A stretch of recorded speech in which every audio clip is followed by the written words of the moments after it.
주요 사건 사고를 예리한 시선으로 들여다보는 시간입니다. 엄단 선생, 승재현 한국형사본부정책연구원 선임 연구위원과 함께합니다. 어서 오십시오. 네, 안녕하십니까. 네, 제가 먼저 신림동 흉기 난동 사건부터 좀 살펴보도록 네. 하겠습니다. 뭐 자신이 경찰조사에서 사이코패스 성향이 있다더니 정작 검사에서는 뭐 감정이 뭐 불편하다면서 검사는 거부하고 범행 전에는 컴퓨터 부수고 휴대폰 초기화하고 이렇게 증거를 인멸한 정황이 속속 드러나고 있습니다. 먼저 YTN 단독 보도부터 보고 올게요. 유서연 기자가 취재한 내용입니다. 함께 보시죠. 검은색 상의를 입은 남성이 마트 주방용품 진열대로 다가갑니다. 사람들이 없는 틈을 타 흉기 2점을 집어들더니 바지춤에 집어넣고 윗옷을 내려 얼른 감춥니다. 지난 21일 서울 신림동에서 무차별 흉기 난동을 벌인 30대 남성 조모 씨가 범행했을 흉기를 훔치는 장면입니다. 곧바로 택시를 타고 신림역 근처로 이동한 조 씨는 1명을 살해하고 3명을 다치게 했습니다. 그런데 조 씨의 범행 준비는 이보다 앞서 시작된 것으로 보입니다. 범행 하루 전 컴퓨터를 망치로 부수고 휴대전화를 초기화하는 등 증거인멸을 시도한 정황이 드러난 겁니다.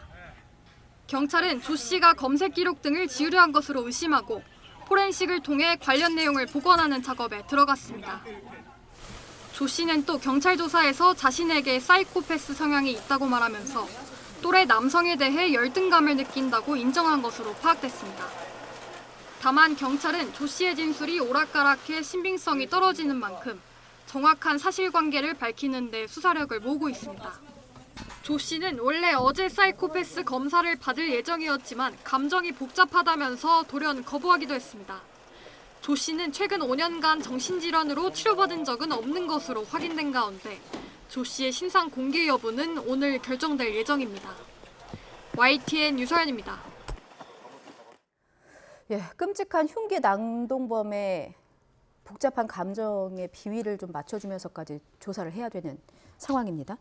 최소 하루 전인가 봐요. 범행을 계획했던 정황이 드러나고 있는데 네. 컴퓨터도 부수고 휴대전화도 초기화했습니다. 뭘 감추려고 했던 걸까요? 사실 가장 중요한 거는 범죄의 계획성, 이제 양형위원회가 만들어놓은 살인죄의 양형 기준이 있는데 예. 그 양형 기준에 가장 중요한 양형 기준 중에 하나가 계획적인 범죄를 했느냐. 제일 처음에 나와요. 양형 기준 계획적인 범죄를 했느냐, 범죄 수법이 잔인했느냐. 그다음에 범죄 유형 3유형에 바라보면 그러니까 살인죄 보면 1, 2, 3, 4 이렇게 있는데 3유형에 보면 불특정 다수를 향해서 특별한 동기 없이 살인을 하면 그 양형 기준의 유형이 있는데 가장 중요한 그 전에 이걸 부서뜨렸다 그러면 이유가 있을 거 아니에요. 예. 그럼 안에 뭔가 검사를 했을 거예요. 뭐 예를 들어서 어떻게 사람을 죄송합니다. 뭐 이렇게 그 굉장히 안 좋은 방법을 조사를 했을 것 같아서 제가 뭐 이렇게 그 방송 윤리 규정 때문에 그 단어는 제가 빼겠는데 네. 어떻게 사람을 죽일 수 있느냐 이런 방법을 검사를 했을 것 같아요. 그러면 그게 계획성이 드러나는 거잖아요. 그리고 휴대폰 시청자 여러분, 이 휴대폰을 초기화하는 경우는 거의 없지 않습니까? 그렇죠. 그러니까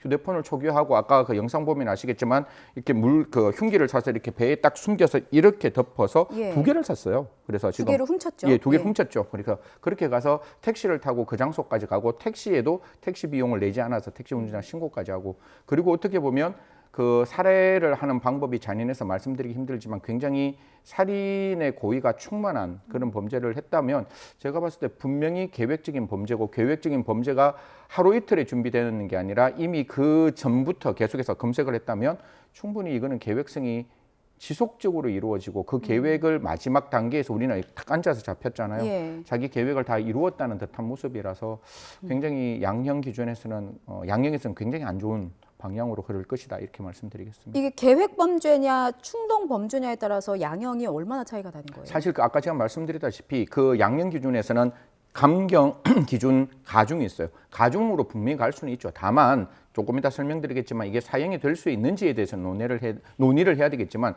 굉장히 안 좋은 유형으로 가서 예. 우리나라의 최고 형량은 50년이거든요. 50년에 또 다음 단계는 무기. 양형 기준에는 무기는 있어요. 그래서 무기 아니면 최고의 징역형의 범위 내에서 형량이 나오지 않을까 이렇게 말씀드리겠습니다. 그러니까 컴퓨터도 망치로 부수고 휴대전화도 초기화했다고 하니까 이거 포렌식하면은 다 나올 수는 있는 그럼요. 거죠? 예, 뭐 예를 들어서 뭐 그 다음 단계는 제가 말씀 안 드리겠는데 예. 지금 있는 상황에서는 충분히 그 사람이 무엇을 검토했고 어떻게 했는지 알 수 있다라는 말씀드리겠습니다. 네, 그런 세세한 검색 기록, 단어까지도 저희가 다 확인할 수 네. 있다고 하니까 일단 수사 결과를 지켜봐야 될 것 같고요.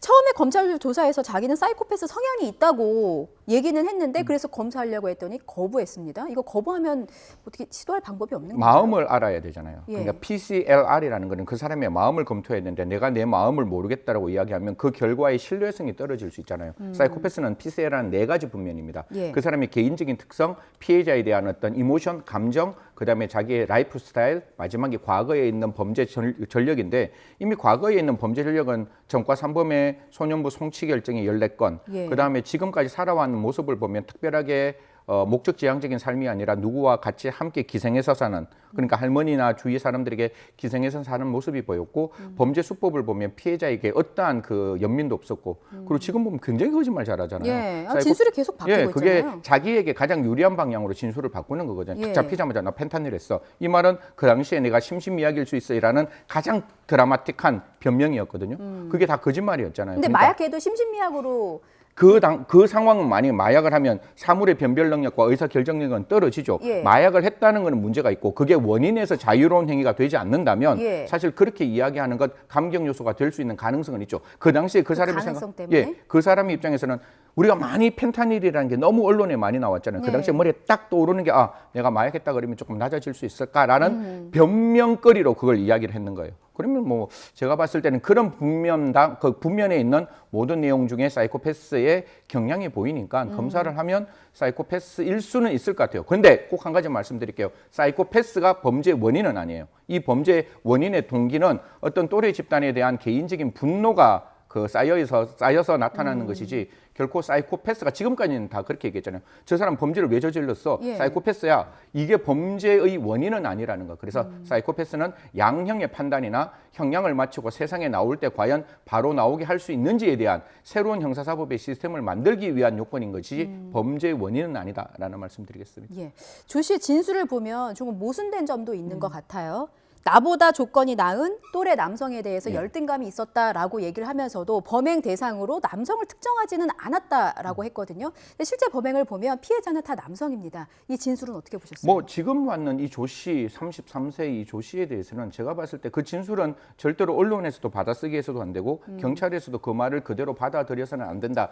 보통 이런 사람들이 진술이 아니라 증거에 따라서 가야 되겠죠. 우리가 포렌식에서 무엇이 검토가 되었는지, 흔히 말해서 내가 미래로 나아가야 되는데 미래로 나아가는 모든 것을 내 또래 남성들이 다 가져가서 내가 갈 데가 없기 때문에 쟤들이 나의 분노의 대상이라고 검색했을 수도 있어요. 그럼 예. 지금 이 진술은 완전히 거짓말이 되는 거죠. 그리고 범죄를 특정했을 때 남녀가 같이 탁탁탁 걸어가는데 여성에 대한 공격이 아니라 남성에 대한 공격을 했다. 예. 그럼 사람을 딱 보는 순간 선택할 거 아니에요. 예. 그럼 남성을 딱 선택했으면 누구도 선택하지 않는 상태에서 범죄를 저질렀다? 보통 범인은 자기 범죄가 완성되는 걸 원하지 자기 범죄가 저지당하는 걸 절대로 원하지 않습니다. 그 순간에 여성이 아닌 약한 사람이 아닌 남성을 선택했다면 그건 분명히 남성에 대한 지향이 있다고 봐야 되는 거죠. 그래서 지금 이 사람의 진술은 경찰도 그렇고 저희도 그렇고 그대로 받아쓰기 하는 건 아니다. 이런 말씀 드리겠습니다. 예. 오늘 신상 공개 여부가 결정이 됩니다. 뭐 다들 짐작은 하시겠지만 이게 결정이 나와봐야 알겠습니다만 조 씨의 경우에는 그 신상 공개의 명확한 기준에 좀 부합하는지. 요 8조 2 특정 강력 범죄, 그러니까 8조 2에 보면 4가지가 나와요. 첫 예. 번째 범죄가 잔인할 것, 그다음 피해가 막대할 것, 그다음에 그 범죄가 범하였다는 그 증거가 있을 것, 공공이익에 부합할 것, 청소년 보호법상 청소년이 아닐 것 다 포함되잖아요. 예. 범죄 수법도 잔인했고 피해도 막대했고 CCTV가 있잖아요. 그게 뭐 이 사람이 아니라고 누가 말하겠어요. 예. 명확한 증거가 있고 공공이익에 부합하죠. 이게 재범의 방지도 범죄의 예방도 그다음 국민의 알 권리도 충족하는 것이고 청소년 보호법상 33 청소년 보호법상 청소년이 아니기 때문에 저는 신상공개 되어야 하는데 문제는 늦어도 너무 늦잖아요. 예. 이미 이 사람 구속 송치되고 난 다음에 우리가 볼 수 있는 거는 그 사람 마스크 딱 하고 모자 딱 쓰고 이렇게 눈만 딱 보이는 요거만 우리가 알 수 있는 거예요. 게다가 거기다 고개 숙이면은 눈도 못 보잖아요. 그러니까 이게 하려면 제가 언제나 말씀드리잖아요. 안 할 것 같으면 아예 하지 마시고 예. 할 것 같으면 실효적으로 좀 했으면 좋겠어요. 국민들의 입장에서 아니 이루고 난 다음에 뽀샵되는 저 사진이 보정된 그 증명사진을 보여본들 국민들의 입장에서 그게 알 권리가 충족됐다라고 말씀하시겠습니까? 예. 이런 사건이 있으면 전 2가지로 갔으면 좋겠어요. 경찰은 수사해야 돼요. 그리고 증거 확보해야 돼요. 이 사람이 제대로 처벌받을 수 있도록 그 증거를 확보하는 건 원트랙으로 따로 가고 나머지 이 사람에 대한 신상 공개를 할지는 또 다른 어떤 그 부처에서 정확하게 판단해서 최대한 빨리 할 수 있으면 최대한 빨리 하는 게 좋다. 왜냐하면 신상공개심의위원회가 열려야 신상공개의 가능성을 우리는 열어볼 수가 있어요. 예. 그러면 26일 이미 그 사람 다 구속되어 있는 상황인데 결국 우리가 알 수 있는 거는 지금도 사진 한 장밖에 없지 않을까 이런 말씀드리겠습니다. 이왕 공개될 거라면 정말 보정 처리된 증명사진 말고 실제 얼굴을 좀 봤으면 하는 바람이 있습니다. 순진 피해자는 정말 착실하게 살던 청년이었습니다. 네. 힘든 상황에서도 누구보다 모범적으로 살았던 고인인데 유족은 이 극악무도한 범죄에 대해서 사형을 좀 내려달라 청원을 올렸습니다. 사형 선고될 가능성은 어떻게 보세요? 시청자 여러분, 아침부터 이 말씀 드리면 굉장히 이렇게 마음이 먹먹하고 답답하실 것 같은데 한 세 가지만 설명을 드릴게요. 김태현 사건 아시죠? 예. 세모녀 살인 사건. 그거 항소심 판결에서 이런 이야기가 나옵니다. 정말 사형은 극단적인 예외적인 상황에서 해야 된다. 두 번째, 우리나라는 이미 사형 폐지 국가에 들어가 있다. 사실상.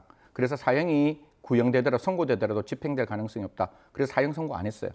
그다음 두 번째, 최근에 국민 여러분께 공분이 일어난 판례 중에 하나가 강도 살인을 해서 교정시설에 들어왔습니다. 근데 그 교정시설에 또 사람을 죽여요. 예. 그럼 이 사람이 이미 무기징역을 받았으니까 또 다른 사람 한 사람 죽이면 이게 안 되는 거죠. 무기징역에 무기징역을 준다는 게 이게 말이 안 되잖아요. 그쵸. 그래서 2심에서는 사형 선고했는데 다시 대법원이 이건 안 된다. 그래서 무기징역을 선고하는 그런 케이스가 있고 법무부에서도 사형에 대한 형집행 시효를 일단 잠정적으로 폐지했습니다. 이런 여러 가지 국가적인 어떤 정책 그리고 대법원의 판례를 보면 지금 같은 경우에도 정말 죄송스럽지만 나올 수 있는 형량은 사형보다는 무기징역 아니면 유기징역 중에 아까 제가 50년이라 그랬잖아요.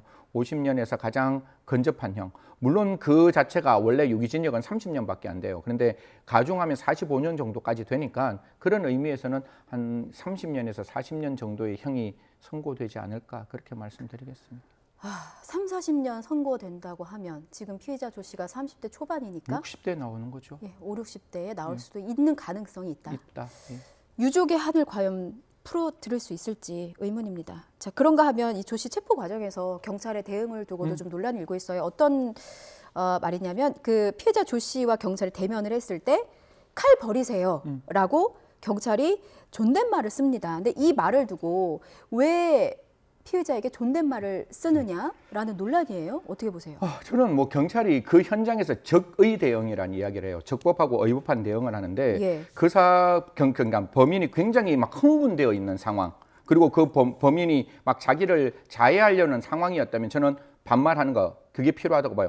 칼 버려야 돼. 움직이지 이렇게, 마. 예, 뭐 움직이지 마. 이렇게 예. 해야 되는데 지금 같은 상황에서는 저렇게 앉아 있는 상황에서 굳이 이게 존댓말이냐 아니면 반말이냐의 문제가 떠나서 저 상황에서 가장 체포되기 좋은 방향으로 이야기를 하면 되는 거고 결국 그 말이 존댓말이냐 그 말이 반말이냐의 문제가 아니라 제가 드리고 싶은 것은 그 순간에 그 범인을 제압하기에 가장 효과적인 방법을 선택했다면 그는 존댓말이냐 반말이냐 이건 문제가 되지 않는 것 같아요.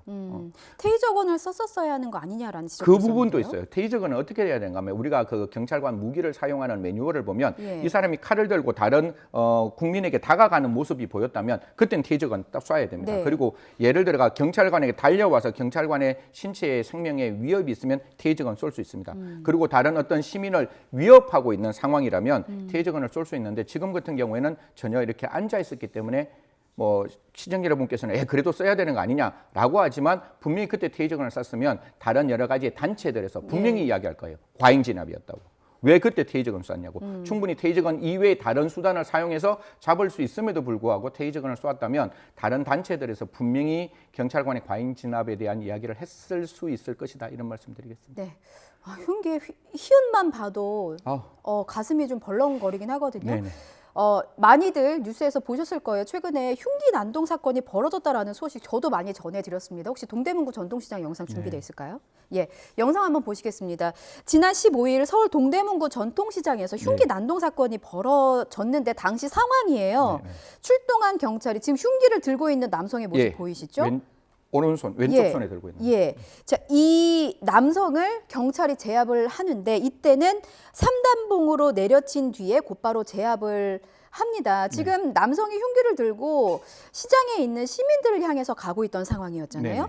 이런 경우에는 경찰이 어떤 도구를 사용하는 게 정당화될 수 있는 그런 수단 상황이었다. 지금 상황이 두 가지를 말씀드릴게요. 예. 왜 경찰이 지금 저 상황에서 삼단봉을 저 상황은 사실상 테이저건 써도 돼요. 제가 봤을 때는 예. 만약에 제가 이 문제에 대해서 인권위원회에 들어가서 경찰이 과잉진압이냐 테이저건 쐈을 때 아니라고 이야기하는데 아니라고 이야기했을 것 같은데 예. 지금 상황은 어떤 상황인가하면 그 앞에 이미 시민들에게 그 흉기로 위협을 하는 상황이었고 그 흉기를 들고 계속 지금 하잖아요. 위협 들고 그리고 계속 탁탁탁탁 걸어가는 게 다른 시민에게 위해를 가할 수 있는 현존하고 명백한 위험이 있는 상황이잖아요. 혹시나 뛰어가서 휘두르며 다칠 수도 있는 그렇죠. 그런 근접거리. 그래서 그때 가장 또 대표적인 게 삼단봉을 들고 저 사람의 목이나 다른 신체 부위를 공격하는 게 아니라 예. 어디를 공격하는가 하면 그 손만 딱 때려서 무기가 떨어질 수 있도록 하고 그 다음에는 삼단봉이 아니라 자기가 경찰이 직접 가서 몸으로 그 사람을 제압하는 거거든요. 예. 이러면 피해체 소송 원칙도 지켜줬고 현존하고 명백한 국민에 대한 생명의 위협을 방어하기 위한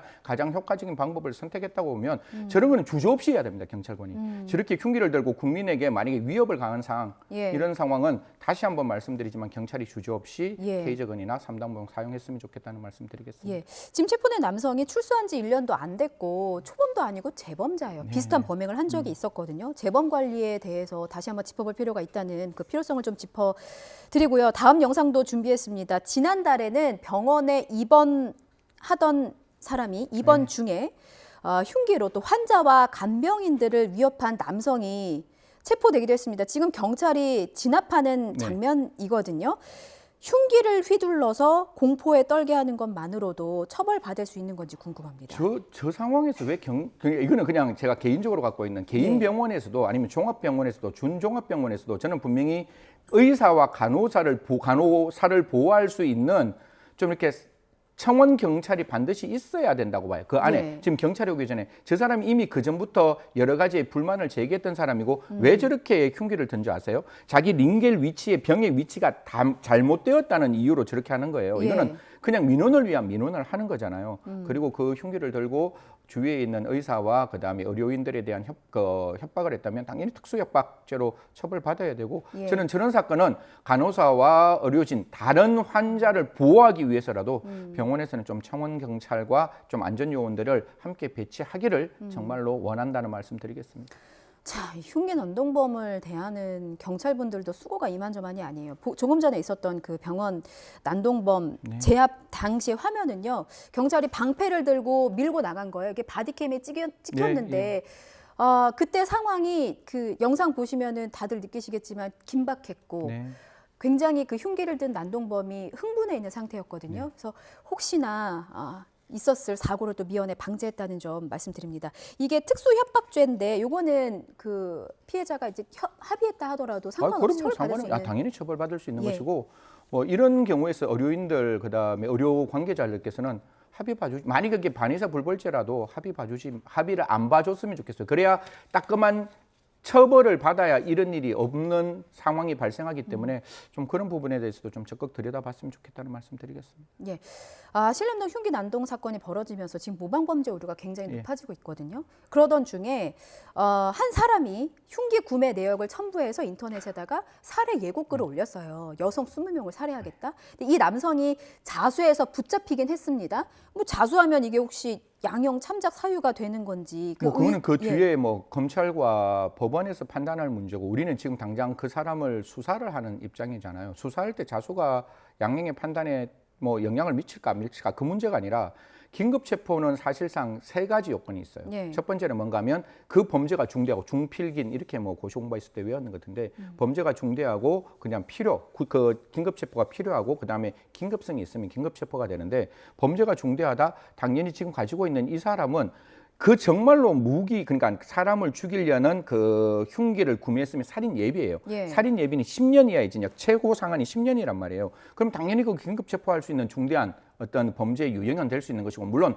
그 뒤에 과연 이 사람이 도망할 우려와 증거인멸의 우려가 있는지는 따져봐야 되지만 저는 그 순간에 당연히 경찰은 긴급 체포하는 게 맞다라는 말씀을 드리는 거고 두 번째 말씀드리는 거는 이런 경우에 있어서도 절대 경찰은 한번 협박죄로 갈 수는 있어요. 하지만 정말로 그 무기가 준비되었다면 살인 예비를 처벌하는 건 살인은 예비 가능합니다. 강도를 준비하는 건 예비 가능해요. 그러니까 그런 예비가 있었는지도 좀 함께 살펴서 이 사람에게 줄 수 있는 따끔한 형벌을 줘야 이런 모방 범죄가 발생 안 할 수 있잖아요. 그럼요. 아니 이 문제를 갑자기 왜 젠더 문제로 넘어가요? 그러니까 그런 부분에 대해서는 그것도 한 명도 아니고 20명이라는 말도 안 되는 이야기를 하는 이 사람에 대해서는 절대로 국가가 어떠한 관용도 베풀어서는 안 된다. 그래야 이런 모방 범죄가 없어질 수 있다는 말씀드리겠습니다. 예. 자, 경찰이 지난해 1월 묻지마 범죄를 이상 동기 범죄로 규정하고 TF를 꾸렸어요. 근데 네네. 지금까지 별다른 대책이 나오지 않았고 네네. 이런 사건 사고들이 계속해서 벌어지고 있습니다. 실질적인 대책이 있으려면 어떤 것들이 좀 나와야 되겠습니까? 이 부분에 대해서는 진짜 시청자 여러분과 우리 YTN에도 부탁을 드리는데 혹시 우리 강남역 살인 사건 굉장히 사회적인 충격이 있었죠. 예. 물어볼게요. 왜 이 사람이 그 여성을 그렇게 죽였을까요? 원인이 뭘까요? 머릿속에 떠오르는 단어 없잖아요. 그냥 여성 혐오? 그렇죠. 예. 그냥 근데 그것도 아니다, 맞다 이렇게 나오잖아요. 예. 강서구 PC방 김성수 이게 어차피 신상 공개됐으니까 이름 예. 얘기할게요. 그 사람 보통 같은 경우에는 그 시간제 노동자가 그렇게 이야기할 때 화 안 내잖아요. 집에 갔다 다시 돌아와서 그렇게 공격하는 거거든요. 왜 그랬을까요? 이게 잘 모르잖아요. 예. 그리고 정유정 한 가지만 더 말씀. 정유정이 우리가 그렇게 정말 한 또래의 피해 여성을 그렇게 참혹하게 죽이고 그 하체를 훼손했음에도 불구하고 그렇게 굉장히 발랄하게 이렇게 걸어가는 모습을 보면서 그 정유정이 왜 범죄를 저지른 시청자 여러분 머릿속에 떠오르는 단어 있습니까? 없잖아요. 예. 사이코패스라는 건 아까도 거듭 말씀드리지만 성격 장애예요. 이 사람이 이런 성격을 장애를 가지고 있다는 것이지 범죄 원인은 아니잖아요. 지금까지는 묻지마 범죄라고 얘기했는데 묻지마 범죄 없습니다. 예. 우리가 동기를 못 찾았는 거예요. 국가가 못 찾으니까 하는 수 없이 뭐라고 말하는가 하면 묻지마. 이상 동기 이렇게 하는 거예요. 사람은 절대로 정신병자가 범죄를 저지르지 않는 이상 반드시 동기 있습니다. 찾으셔야 돼요.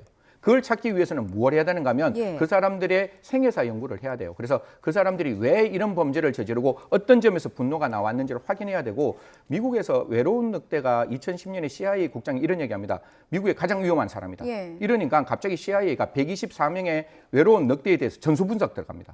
그래서 이 외로운 늑대의 성향을 다 파악을 해요. 이런 어떤 성격이 있으면 이런 모습이 있으면 그 52개 주의 이야기합니다. 우리에게 이야기해달라고. 그래서 FBI가 그런 외로운 늑대를 그때부터 관찰하기 시작해요.